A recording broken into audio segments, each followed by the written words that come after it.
धन्य महापुरुषों ने बात कही, ये मेरे नौजवान अपने घरों में जाके बताना। तथागत भगवान गौतम बुद्ध ने क्या कहा? बुद्धं शरणं गच्छामि।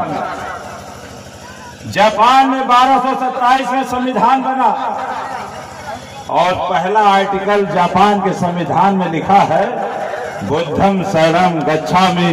मैं बुद्ध की शरण में जाता हूं, मैं अंधविश्वास को नकारता हूं और विज्ञान और तर्क की कसौटी पे जा रहा हूं। ये तथागत गौतम बुद्ध जी ने कहा और आज जापान इस तथ्य को मान रहा है और विश्व में सबसे विकसित और संपन्न राष्ट्र है जापान। उसके बाद संत गाडगे जी जो बाबा साहब के विचार मंथन में शामिल होते थे, महात्मा ज्योतिबा फुले साहब और संत गाडगे साहब। संत गाडगे साहब समाज सुधारक जिन्होंने अपने शरीर के कपड़ों को सिल के पहना जो प्रतीक था एकता का, मानवता का, और अपने हाथों में झाड़ू लेके स्वच्छता का प्रतीक बनाया। आज ये लोग झाड़ू लेके घूमते हैं, उनको बताओ कि स्वच्छता हमारे महापुरुषों ने, संत गाडगे ने बहुत पहले ही शुरू किया था। और संत गाडगे साहब ने शिक्षा के बारे में क्या कहा कि यदि थाली की रोटी खाते खाते हथेली पे लेके रोटी खाना पड़े तो भी रोटी खाना, हाथ पे रोटी खाना, लेकिन बच्चों को शिक्षा देना और पढ़ाना। ये संत गाडगे साहब ने कहा। बाबा साहब ने क्या कहा? शिक्षा शेरनी का वो दूध है जिसने पिया वो दहाड़ा, गुर्राया। बाबा साहब ने आपको क्या कहा? आजकल के नौजवान हैं, पता नहीं ये लोग जानते भी कि नहीं कि बाबा साहब ने आपको सिंह सावक कहा, सिंह सावक कहा। अब ये बात अलग है कि आप लोग सिंह अपने को मत समझो। और सिंह चट्टान पे बैठ जाए तो सिंहासन बन जाता है, जमीन पे बैठ जाए तो सिंहासन बन जाता है। हम आपको सिंहासन के लिए नहीं कहने आए हैं, आप सिंह बनो। जमीन पे बैठो तो सिंहासन, चट्टान में बैठो तो सिंहासन। आप वो सिंह हो, सिंह सावक हो, जिसको बाबा साहब ने कहा है 100 में निगंधता। जंगल में कभी सिंह राजा कहलाता है, तिलक करवाता है? बोलिए, काहे नहीं करवाता? इसलिए कि सिंह स्वाभिमानी होता है, भूखा मर जाएगा लेकिन घास कभी नहीं खाएगा। और आप लोग किसके वंशज हो? सिंह बाबा साहब के। बाबा साहब ने क्या कहा? सिंह कहा। अब आप लोग क्या है? सिंह सावक है। क्या है? सिंह सिंह। तो आप लोग अपने को पहचानो। व्यवस्था की लड़ाई है, ये विचारों की लड़ाई है। तथागत गौतम बुद्ध बहुजन हिताय बहुजन सुखाय, माननीय बहन जी ने सर्वजन हिताय सर्वजन सुखाय। बाबा साहब मानवता की लड़ाई लड़े। बाबा साहब ने जिल्लत जलालत अपमान की जिंदगी झेली, ऊंच नीच की खाई झेली, अस्पृश्यता को देखा। बाबा साहब के बाल नहीं काटे गए, बैलगाड़ी से धकेल दिया गया। बाबा साहब को पानी नहीं पीने दिया गया, बाबा साहब को बैठ के पढ़ने नहीं दिया गया। लेकिन धन्य है महामानव जिनका हृदय समंदर से भी विशाल। जब बाबा साहब लंदन अमेरिका से पढ़ के आए, कोलंबिया, हार्वर्ड, कैम्ब्रिज यूनिवर्सिटी से पढ़ के आए, और बाबा साहब को जब संविधान लिखने का अवसर मिला तो 2 साल 11 महीने 18 दिन में बाबा साहब ने भारत का संविधान लिख के समता, बंधुत्व, न्याय, स्वतंत्रता की बात की। एक वोट का अधिकार दिया, 1 मैन 1 वोट 1 वैल्यू। राजा, रंग, अमीर, गरीब, फकीर सभी को एक वोट का अधिकार दिया।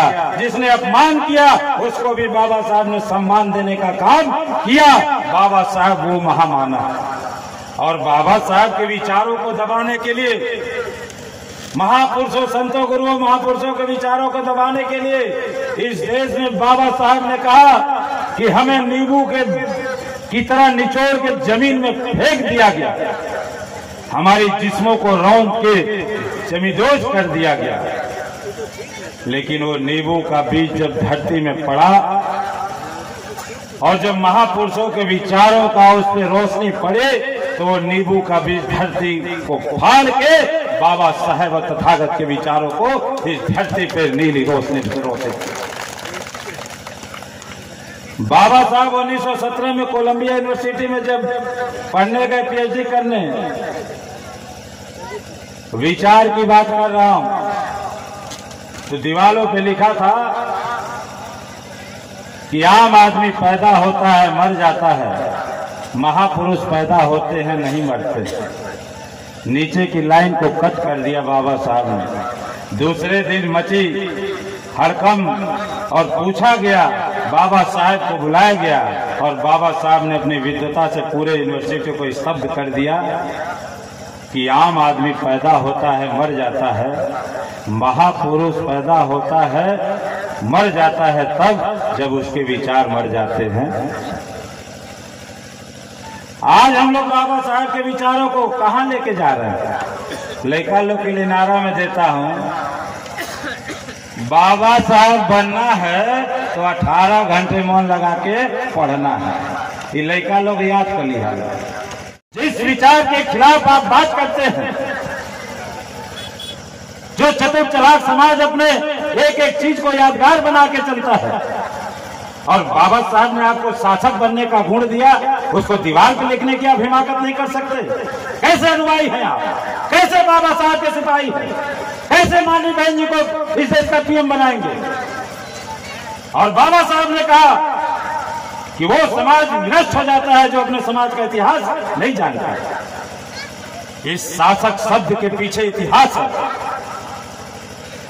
कैसे है?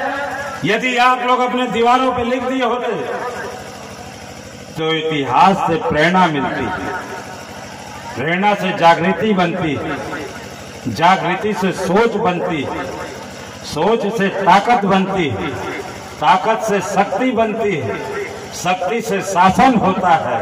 तब जाके उत्तर प्रदेश में बहन जी जैसा 4 बार उत्तर प्रदेश का सीएम बन के शासक बनता है। यदि लिख देते तो पैसा कट जाता का है? मेरे साथ सौगंध बाबा साहब की खाएंगे आप लोग? बोलिए, बाबा की सौगंध खाते हैं तो कल से कुछ मत करिएगा। दतवन करते हैं, मुखारी करते हैं, नींव बांस शीशो क्यों का लेके ढिठोरी को आ कूच के पर मत पैसा लगे हालत कि पेंटर ना मिलल तो ना लिखल, कुछ करा लो। बाबा साहब ने क्या कहा? एकला चलो रे। जब जान गए ना बाबा साहब की केनो यहाँ सनाता अकेले चले लगा। माननीय कांसी राम साहब ने क्या कहा? मैं अकेला चला था, जाने में मंजिल और लोग आते गए मिलते का कारवां बनता गया। तो तुम्हारा लोग कहवा कि लिख तो देती बाकी पेंटर में बिजी, तो पेंटर को छोड़िए। कल दतवन करिए, ब्रश जो कर रहा होगा वो भी दतवन कर रहा। कूंची बनाना, और जब कूंची बन जाए तो उसको धो देना और 5 रुपए की नील खरीद के घोर के और अपने दीवार पे चुन्ना पोत के या बॉर्डर बना के लिख देना कि बाबा साहब कल जयंती में हम लोग गए थे और आज संकल्प ले रहे हैं, हम लिख रहे हैं आपकी कही बातों को कि हम इस देश के शासक हैं। अपनी दीवार पे कल लिखेंगे। आप लोग बोलिए हाथ उठा के, ना लिखवा लो। छोटी काम बड़ी होती है। सुई की नोक बराबर पांडव के जमीन कौरव दे देने रहता तो महाभारत। आ तुम लोग ये सोचवा कि का लिखे के तो रहा लोग चिल्ला लो, संविधान बचाना है। अरे संविधान बचाना है, बुझा रहा है संविधान आलू प्याज काट काट के क्यों खा ले? ये बाबा साहब का संविधान है। उनके विचारों को जिंदा रहते तक उन्हें अपमानित किया गया। उनके मार्ग निर्माण के बाद में उनके मूर्तियों को कभी आंख, कभी हाथ, कभी सर, कभी कालिक पोता गया। आप समझ सकते हो कि बाबा साहब के विचार सूर्य की तरह रोशन हो रहे हैं। आपकी नफरत से बाबा साहब के संविधान और विचारों को कोई मिटा नहीं सकता। इसलिए कि बाबा साहब को चाहने वाले इस संसार में, प्यार करने वाले, मोहब्बत करने वाले, भीम करने वाले, जिंदाबाद करने वाले अरबों करोड़ों में हैं। और बाबा साहब जब तक हमारे दिल विचारों में जिंदा है, बाबा साहब के विचारों को कोई मार नहीं सकता। तो वीडियो कैसी लगी कमेंट में अपनी प्रतिक्रिया दें, वीडियो को शेयर करें।